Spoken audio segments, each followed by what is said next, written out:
Сайн байцгаана уу та бүхэнд энэ өдрийн мэндийг хүргэе. Өнөөдрийнхөө видео бичлэгээр бид нэр React системийг хэрхэн Firebase өгөгдлийн сантай холбогдлоор та бүхэнд заана. За Firebase гэдэг өгөгдлийн сан маань болохоор cloud based буюу одоо үүлэн тооцоололт төр суурилсан онлайн горимд ажилладаг буюу одоо интернеттэй байж ажилладаг өгөгдлийн сан юм аа. За энэхүү өгөгдлийн санг React системтэй холбохын тулд бид нэр эхлээд ажлын орчноо бэлтгэх ёстой байгаа.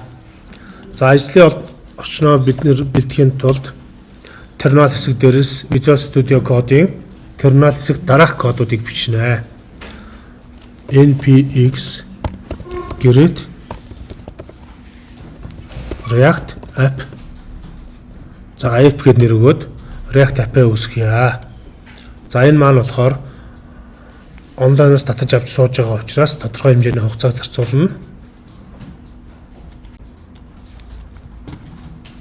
За үүний дараагаар бид нэр project settings руу ороод за энэ доор your apps гэсэн хэсгээс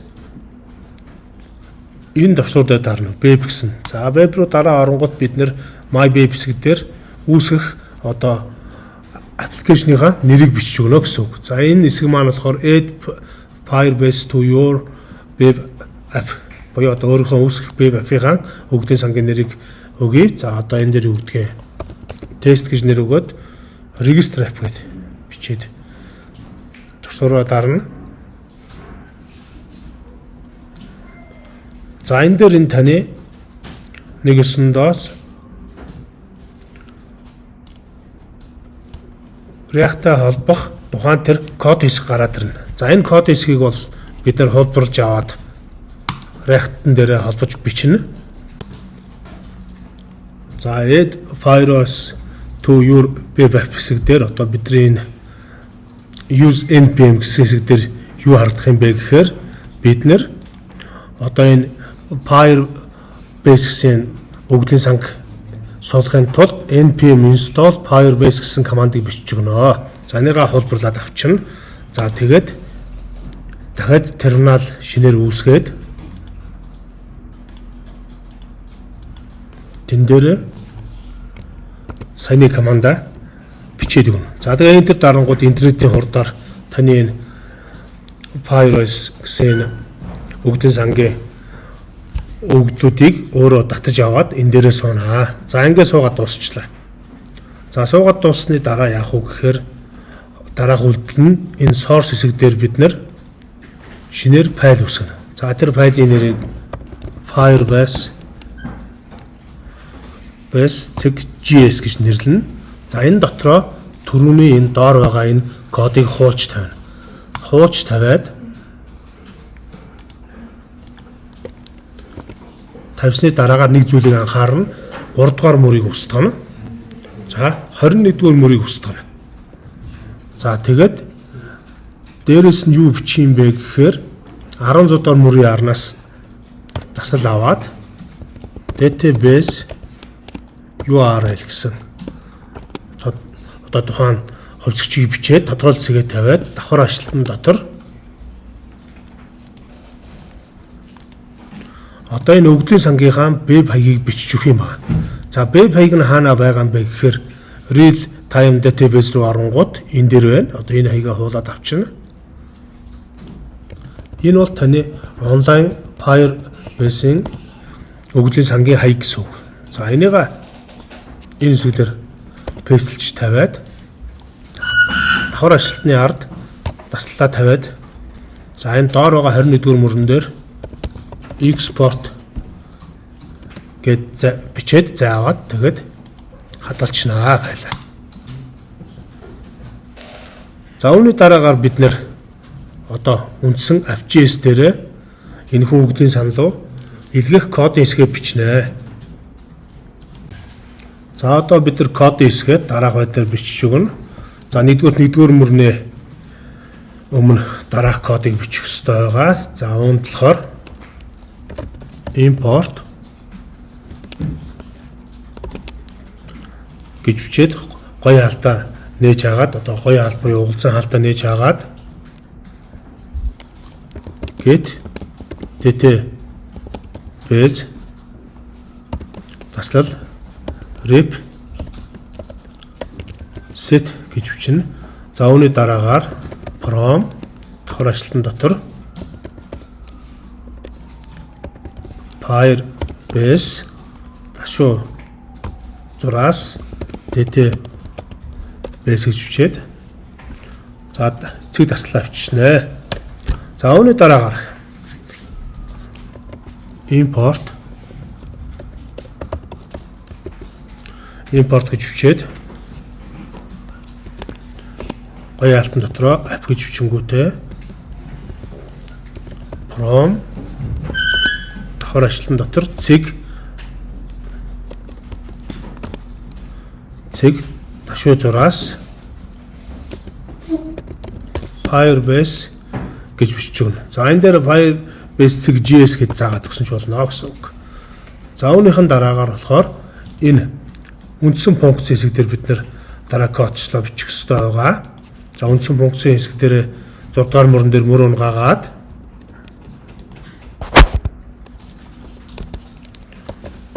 const put data тэнцүү бүргийн алт нээж хагаад тэнцүүгийн тэмдэг за функцаа нээж бичиж байна. Одоо их багын тэмдэг тавьж байна гэсэн үг. Функц нээж байна. За ингээд гоё алтаа нээгээд дотор нь дараа код бичиж өгнө. Set бүргийн алт нээлээ ref таслал. За таслал бичихгүй юм байна. Бүргийн алт дахин нээгээд db таслал user дашуу зураас заард нь одоо дуурын нэр бичиж болно. За user-нгүүдээ сүлдгэн. За ингэж бичснээр дараагаар бүргийн алтны гадна таслал бичээд гоё алтаа нээгээд доошо мөр ургачна. За мөр ургаасныхаа дараагаар энэ дээр бид нэр одоо нэгсэндээ өгдийн саналуу бичих JSON файлныхаа доторх бүтцийг бичиж гин гэсэн үг. ID тодорхойлох цэг 1-р ID-тай таслал name нь хэн байх нь вэ? Давхар ажилтан дотор сүлд очир. За таслал age тодорхойлох цэг 17 гэж бичээд таслалаа тавина. За ингээд бүрэнхий халтныхаа гадна цэг заслалаа тавиад за энэ доор үндсэн кодны хэсэг дээр товчлуур үүсгэх хэрэгтэй байна. За энэ дээр үүсэх товчлуураа болохоор тага нээгээд button гэд тага хаачнаа. За энэхүү button-гийнхаа нэрийг бид нэр put data гэд нэрлэжээ. За эсвэл үг дэлгэх гэж бичсэн ч болно тийм үү? Үг дэл илгээх. За ингэж бичснийхаа дараа button дотроо кодоо бичнэ. За бичих код маань болохоор on click функцэн дотор тэнцүү гоё алтаа нээгээд дотор нь put data гэж бичиж байна. За ингэснийхаа дараагаар одоо бид нөгөө өгдлийн сангаа хооронд нь холбосон кодоо бичээгүй байгаа. 6 дугаар мөрний дээр дараа кодыг бичиж өгье. const db тэнцүү get database бүрэнхий алтан дотор app гэж бичиж.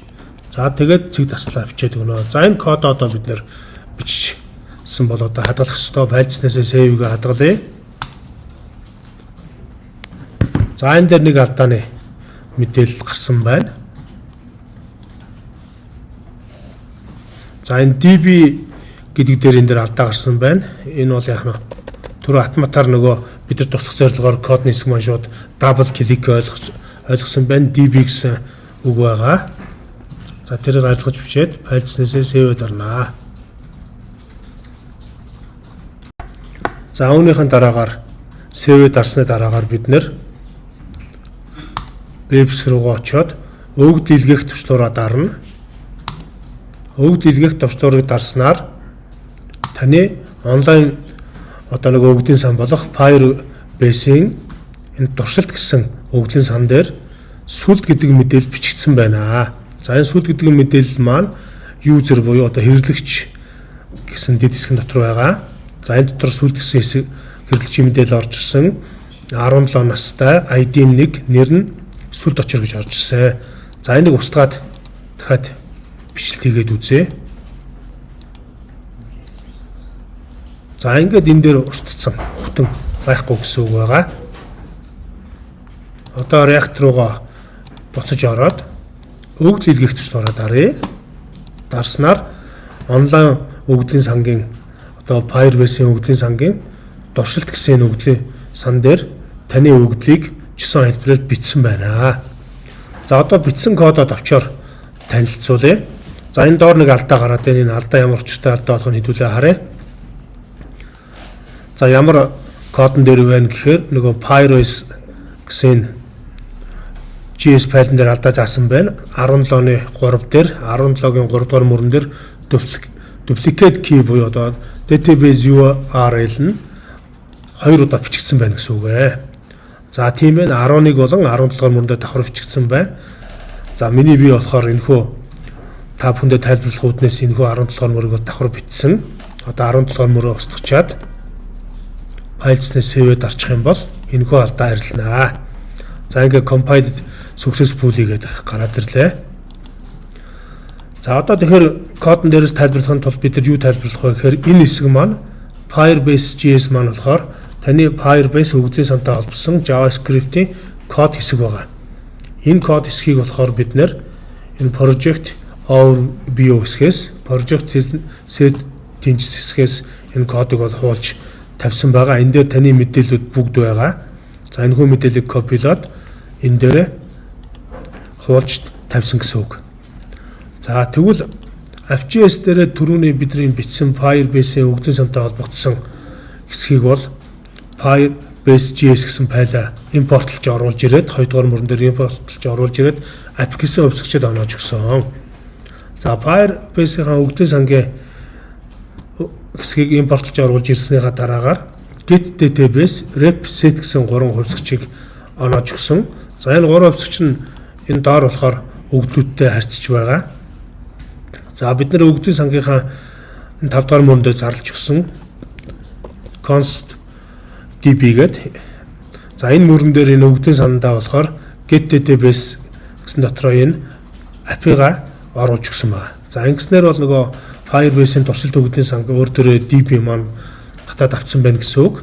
За үүнийхэн дараагаар бид нэр функшн дотроо const put data гэсэн хувьсгчийг зарлаад энэ функцн дотор утга оноохтой set дээр утга оноохтой давхар rep гэсэн функцийг ашиглаад энд өгөгдлийн сангийнхаа файлыг ашиглаад өгөгдлийн сан дотроо user сүлд гэдэг өгөгдлийг шинээр бичгээр тохируулж өгсөн. За энэ тохируулж өгсөн файлаа яаж бичсэн бэ гэхээр бидний энэ бичсэн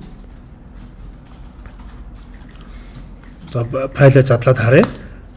За бидний бичсэн JSON файл маань ID 1, за нэр нь сүлд очор, нас нь 17 гэсэн мэдээллийг бичиж өгөхөөр тохируулж өгсөн байгаа. За энийг яаж бичсэн бэ гэхээр бидний энэ үндсэндээ дэлгэсэн дээр харагдаж байгаа React-ийн Hello Pro Easy Active Firebase гэсэн текстийн доор байгаа энэ өгөгдөл илгээх товчлуурыг 21-р мөрөн дээрх кодын дагуу бичиж ажиллуулсан байгаа.